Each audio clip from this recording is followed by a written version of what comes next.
Bonsoir à tous, bienvenue sur NTD Actualité, je suis Laetitia Rodriguez.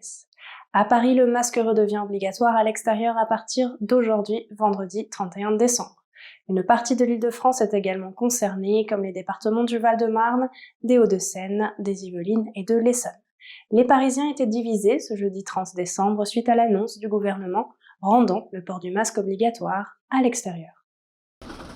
La règle qui rend les masques obligatoires dans les rues entrera en vigueur à partir du vendredi 31 décembre, ont annoncé les autorités locales. Cette décision intervient en complément d'autres mesures annoncées par M. Castex en début de semaine, telles que des restrictions sur les rassemblements et des recommandations sur le travail à distance. Alors moi je trouve que c'est très positif d'imposer le port du masque à l'extérieur à partir de demain. On l'a dans tout un tas de villes en France. Il faut maintenant que ça soit un peu partout. Et quand on voit l'explosion du virus, il faut bien qu'on fasse quelque chose, quoi. Et on voit bien que le vaccin ne suffit pas apparemment. D'autres ont critiqué la décision, notamment le Parisien Arnaud Pilsemaille qui a jugé le port du masque en extérieur inutile. Moi pour le coup je suis contre. Je pense que ça sert toujours à rien de porter le masque à l'extérieur. Voilà, à l'intérieur oui, mais à l'extérieur non. La précédente obligation sur le port du masque en extérieur avait été levée en juin, mais les masques restaient obligatoires dans les bâtiments publics et les transports en commun. Est-ce qu'on a le choix ? Voilà, en fait, on nous laisse pas le choix non plus. Moi, personnellement, j'aime pas porter le masque, mais je connais pas beaucoup de gens qui aiment le porter, franchement. Puis je pense pas que ça change quoi que ce soit. Le non-respect de cette règle induira une amende de 135 €, ont indiqué les autorités locales dans un communiqué. Selon certains spécialistes de la santé, le masque en extérieur est inutile. Martin Blacher, médecin de santé publique, explique, je cite, « De ce que l'on sait de la contamination avec ce virus-là, c'est qu'elle se fait essentiellement par aérosol, ce qui dépend du volume de l'espace dans lequel vous êtes. Et donc, à l'extérieur, le volume étant infini, le risque est infiniment bas. » Partons au Royaume-Uni où une pénurie nationale de tests antigéniques inquiète de nombreuses personnes. Certaines personnes ont besoin de ces tests pour pouvoir aller travailler. Les députés de l'opposition s'indignent que le Premier ministre n'ait pas vérifié la disponibilité des tests. Trevor Piper de NTD nous apporte ce rapport. Une pénurie de tests antigéniques en Angleterre crée des difficultés pour ceux qui en ont besoin pour les fêtes de fin d'année ou pour pouvoir travailler. Des personnes dans un centre de vaccination partagent leurs difficultés à trouver des tests. Nous sommes allés en chercher, il n'y en a pas dans les pharmacies autour de chez moi, il n'y en a pas, elles ont tout un panneau disant qu'elles n'en ont plus. Ceux qui ont besoin de tests antigéniques pour travailler ressentent une pression supplémentaire. Il semblerait qu'ils sont à court partout où nous allons, mais je fais régulièrement des tests antigéniques parce que je travaille dans l'hôtellerie. Les pharmacies à travers l'Angleterre ont subi la frustration des clients. Des agressions envers le personnel ont été rapportées dues à la pénurie.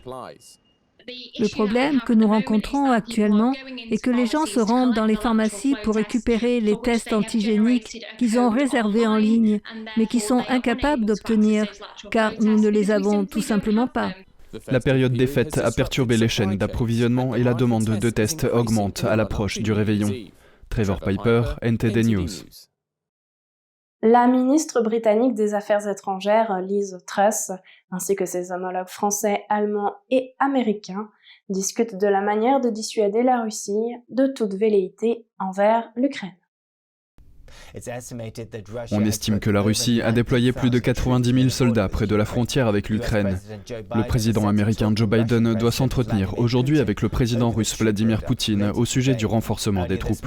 Au début du mois, Moscou a soumis des propositions exigeant que l'OTAN refuse l'adhésion de l'Ukraine. La Russie a également déclaré qu'elle voulait des garanties juridiquement contraignantes selon lesquelles l'OTAN ne fournirait pas d'armes à d'autres pays voisins. Les alliés occidentaux ont refusé de fournir de telles garanties, invoquant le principe de l'OTAN selon lequel l'adhésion est ouverte à tout pays remplissant les conditions requises. Le président Biden a appelé le dirigeant russe Vladimir Poutine jeudi. Biden a de nouveau insisté sur le fait que pour qu'il y ait un réel progrès dans ces pourparlers, Poutine doit agir pour désescalader les tensions autour de la frontière ukrainienne. Un reportage de Melina Westcup de NTD. Les responsables du gouvernement américain gardent un œil attentif sur la frontière ukrainienne où les troupes russes effectuent des exercices depuis des mois.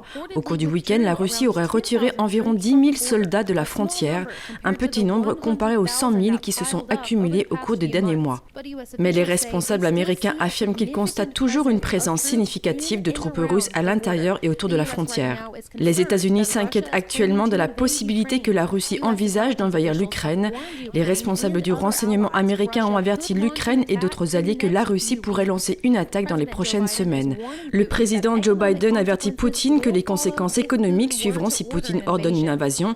Lors de l'appel, Biden a exhorté Poutine à désamorcer la situation afin que de réels progrès puissent être réalisés dans leurs négociations, ce qui permettra de maintenir la sécurité et la stabilité en Europe. Mais Poutine a aussi sa liste de requêtes. Les questions à l'ordre du jour sont des questions difficiles. Après les derniers entretiens, la partie russe, comme l'avait promis le président Poutine, a formulé sa position qui a été exposée dans les projets de 2 documents soumis à Washington et à plusieurs capitales européennes. La Russie a dévoilé une liste de propositions de sécurité qu'elle souhaite négocier, notamment la promesse que l'OTAN renonce à toute activité militaire en Europe de l'Est et en Ukraine. L'administration Biden déclare que certaines des propositions de sécurité de la Russie sont inacceptables, mais que les États-Unis et l'OTAN continuent de travailler à une diplomatie de principe avec la Russie. Les responsables russes rencontreront les responsables des États-Unis à Genève le 10 janvier. Cela fait partie de la discussion entre Poutine et Biden aujourd'hui. Il a été demandé au président Biden s'il allait voir Poutine en personne pour cette réunion en janvier. Biden n'a pas donné de réponse claire. Melina Weiskup, NTD News. La Russie a instauré des contrôles sanitaires obligatoires pour les étrangers. Une nouvelle loi stipule que les personnes séjournant en Russie plus de 90 jours doivent subir un test de dépistage de la toxicomanie et des maladies sexuellement transmissibles. Les résultats sont envoyés aux autorités russes chargées des migrations. La Chambre de commerce russo-allemande a critiqué ces contrôles sanitaires. Son chef a déclaré que le mécontentement des Allemands vivant en Russie était immense. D'autres groupes se sont également opposés à la loi. Au départ, les rapports indiquent que les étrangers devraient subir une analyse de sang ainsi qu'un examen radiographique et un scanner tous les 3 mois. Les autorités disent maintenant qu'elles apportent des modifications. Les diplomates, les enfants de moins de 6 ans et les ressortissants biélorusses sont exemptés.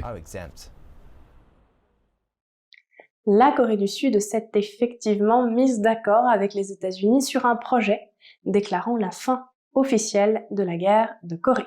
C'est ce qu'affirme l'agence de presse sud-coréenne Yonhap, citant le ministre sud-coréen des Affaires étrangères.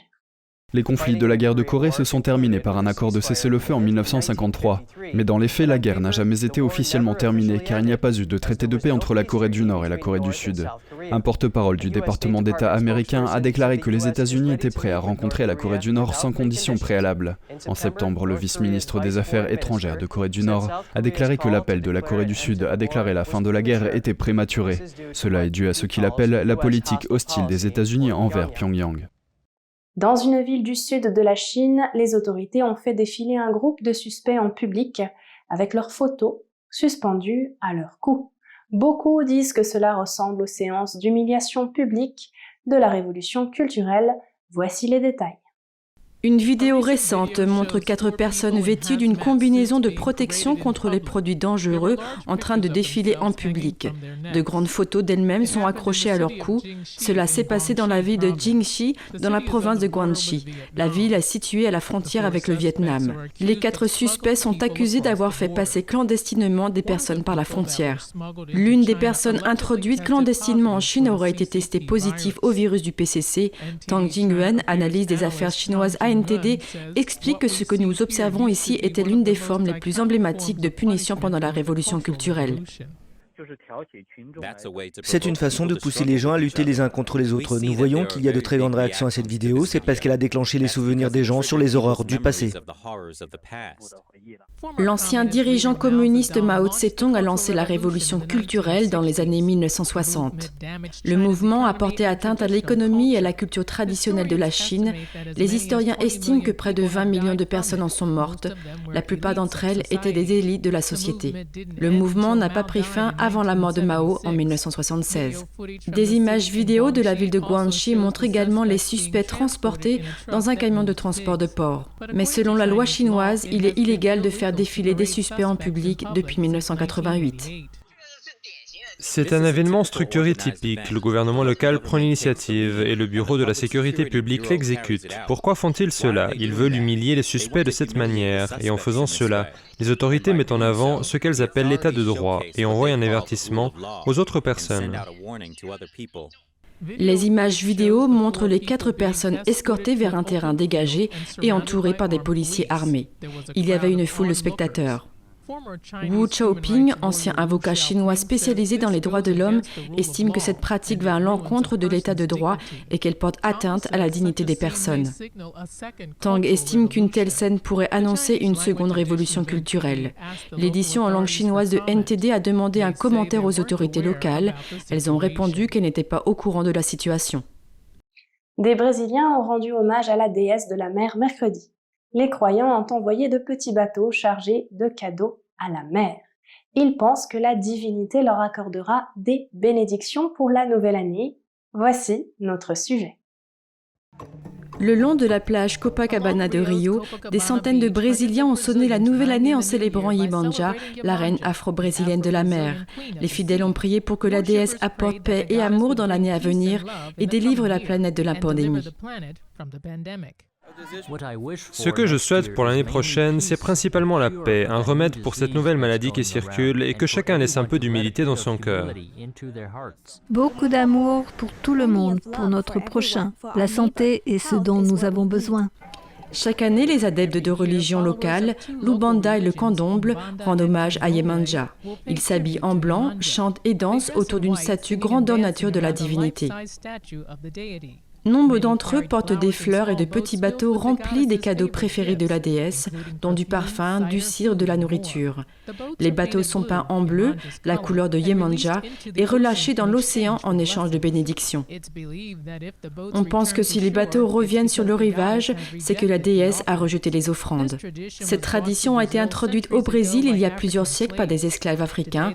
Aujourd'hui, les rituels sont également ouverts aux non-croyants.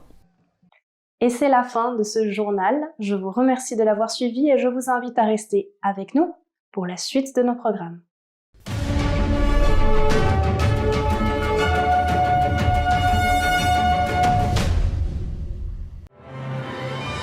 La longue attente prend fin. Shen Yun revient sur scène avec un tout nouveau spectacle, empli de beauté, de majesté et porteuse d'un puissant message d'espoir. Découvrez l'héritage perdu de la Chine ancienne. Découvrez la nouvelle saison de Shen Yun. Un monde plus beau vous attend.